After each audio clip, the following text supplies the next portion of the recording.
Hi అండి, readymade panipuri ఎలా చేసుకోవాలో చూసేయండి. ఇది అందరికీ తెలిసిన విధానమే, కాకపోతే వీడియో కోసం తీస్తున్నాను. తర్వాత పానీపూరి కోసం ముందుగా ఇలా పానీ కోసం అని చెప్పేసి పుదీనా, కొంచెం కొత్తిమీర, 2 పచ్చిమిరపకాయలు అనేవి మిక్సీ చేసేసుకుంటున్నాను. పేస్ట్ లాగా కొంచెం లైట్గా వాటర్ అనేది యాడ్ చేసేసుకొని చూడండి ఇలా రెడీ చేసుకోండి.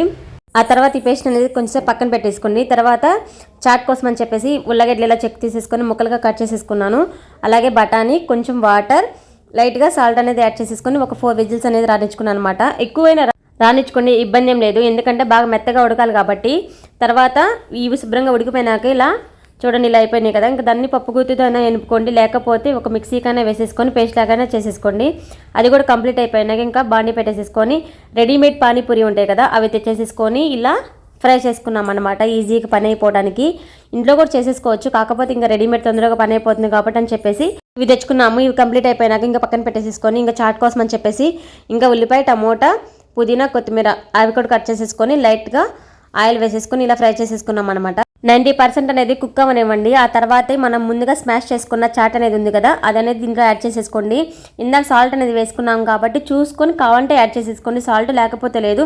ఆ తర్వాత వచ్చేసరికి ఇంకా కారం, తర్వాత వచ్చేసరికి చాట్ మసాలా అవన్నీ ఉంటాయి కదా, అవి కూడా వేసేసుకొని ఫైనల్గా పుదీనా, కొత్తిమీర అనేది యాడ్ చేసేసుకోండి. అంతే చాట్ అనేది రెడీ అయిపోతుంది. ఇంకా పానీ కోసం వచ్చేసరికి ఇంకా చింతపండు గుజ్జు ఇలా ముందుగా పేస్ట్ చేసేసుకున్న పుదీనా పేస్ట్, తర్వాత వచ్చేసరికి సాల్ట్ అనేది యాడ్ చేసేసుకొని ఇలా ఫిల్టర్ చేసేసుకోండి. ఎందుకంటే ఆ వేస్ట్ అనేది ఉంటుంది కాబట్టి అందుకని చెప్పేసి ఇలా వడకట్టుకుని ఆ తర్వాత నీట్గా వచ్చేస్తుంది. ఇంకా ఫైనల్గా ఇలా బయట వాళ్ళలాగి ఇంకా పుదీనా ఆకులు అనేవి కాళ్ళు అనేవి వేసేసుకోండి. ఇంకా మొత్తం కంప్లీట్ అయిపోయినాక ఇంకా ఆనియన్స్ కూడా తరుక్కునేసి ఇంకా జస్ట్ మనం సర్వ్ చేసుకోవటమేను. ఇంకా జస్ట్ ఎలా అంటే బయట బండ్ల దగ్గర ఎలా అయితే తింటున్నామో అలానే సర్వ్ చేసుకున్నాం అనమాట. టేస్ట్ వచ్చేసరికి చాలా అంటే చాలా బాగుంది, బాగా కుదిరింది. ఇంకా తర్వాత ఫైనల్గా వచ్చేసరికి ఏంటంటే ఇంకా ఇవి తిన్నాక ఇంకా చెక్క మసాలా కూడా చేసుకోవాలని చెప్పి కొంచెం చాట్ అనేది అట్టి పెట్టేసేసుకొని ఇలా పండగకి చేసుకున్న చెక్కలు ఉంటాయి కదా, అవి కూడా వేసేసుకొని చెక్క మసాలా కూడా చేసుకున్నాం అంటే చాలా బాగా వచ్చింది. ఇది కూడా బేసిక్గా నాకు చెక్క మసాలా అంటే అసలు ఇష్టం ఉండదు, బయట తెచ్చి తిన్ను, కానీ ఇంట్లోది కాబట్టి ప్రశాంతంగా తినేసి అనమాట. అండ్ వీడియో కనుక నచ్చితే లైక్ చేయండి. అలాగే పిల్లలు గోల్ చేస్తే ఇలా ఇంట్లో చేసి పెట్టండి, టైం వీల్ చేసేసుకొని. అండ్ వీడియో కనుక నచ్చితే కనుక లైక్ చేయండి, బయట తెచ్చి పెట్టమాకండి. బాయ్.